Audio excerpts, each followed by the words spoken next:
I wish I was a cabin boy aboard a man of war. Sam's got away aboard a man of war. Pretty work, brave boys, pretty work, I say. Sam's got away aboard a man of war.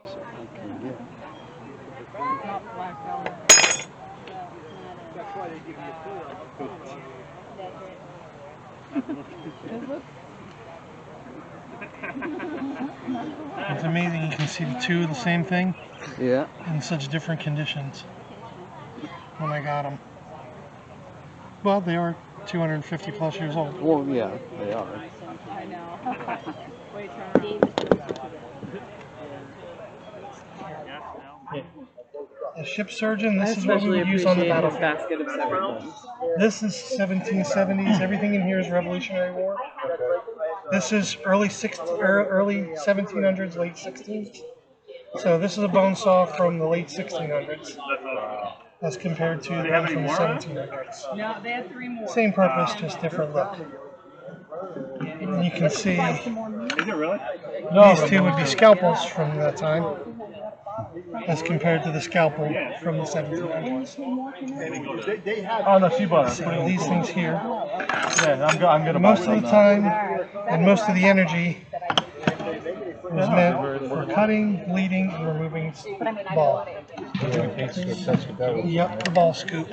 Were they doing tastings or no? Most of the time, this was used with that because this isn't going to go too far in to grab a ball. You're going to find it, but you're not going to, you know. So you would either use tissue shears to open it up a little more. Nowadays, we're a little more gentle with the things, but still. Yeah, a little bit sharper scalpels make it a little bit cleaner. Yeah, make it a little open, you open it up, and you can get in and see. But this right here especially, I give this talk during this time of year since everybody's talking about vaccines and pandemics. Biggest pandemic of the Revolutionary War and before was smallpox. Okay. So this is called variolization. And they would say not immunization, variolization is specific to variola, which was the smallpox.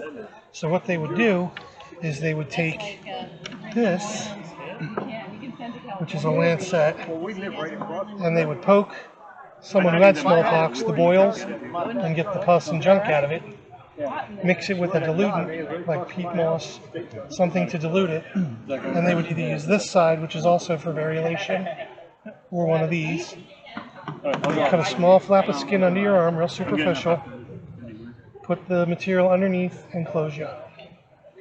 Then you would basically get a diluted form of smallpox, which helped you build your immunity. And that is actually the biggest military secret of the Revolutionary War, was Valley Forge. It wasn't because of the winter and the cold weather and dysentery. It was the fact that George Washington had the entire colonial army at Valley Forge variolized all at once. The British had a natural immunity to smallpox because of their being from Europe. It's been around for years. By the time the Revolutionary War came, they were 2 or 3 generations already here. So smallpox wasn't here. There was no disease like that. So we didn't have the immunity. So the British, in the first form of biological warfare, would just take blankets that were infected with smallpox and give them to the natives or give them to the villages and just spread smallpox. So it was risky, and George Washington knew if the British troops found out that everybody was recovering from variolization and smallpox, the revolution would have went very different. They could have wiped us out in a day. So basically, it was just the best kept secret ever. But, oh no, we have all our supplies, it's just cold winter, dysentery, whatever. No, we were recovering from smallpox and being immunized for that disease. That's interesting that long ago they were immunizing people. Well, actually, variolization for smallpox, etc., has gone back almost to 2000 BC in China. China, they used to take something similar to this, which is a hook blade, and they would put the material on here and stick it in their nose, scrape the inside tissue of your nose till it would bleed, and you would inhale the diluent, and that would be the way they did it back then. after a while, it wasn't until it came to, the colonies at the time, that they started putting the diluent in it to dilute it, so you weren't just getting straight smallpox. But it was actually Cotton Mathers, a slave, during the time John Adams was a teenager. It was John Adams' uncle's slave who actually showed them how to do it in Africa. So basically, the African Americans came up with the virilization process to how to refine it. So that's something else we stole. But not really stole, they worked together and did it. But of course we took credit for it. But That's interesting how everybody's talking about vaccine. and everything was based around bleeding you. You had a fever or a headache, take 12 ounces of blood out. You'll feel better. So you have a child, woman, or a man. You just cut over, take some blood out. Oh, you'll feel fine. Little did they realize people were dying of anemia.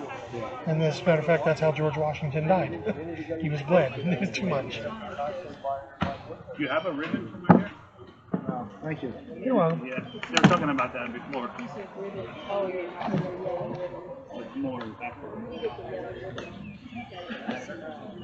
I wish I was a cabin boy aboard a man of war. Sam's gone away aboard a man of war. Pretty work, brave boys, pretty work, I say. Sam's gone away aboard a man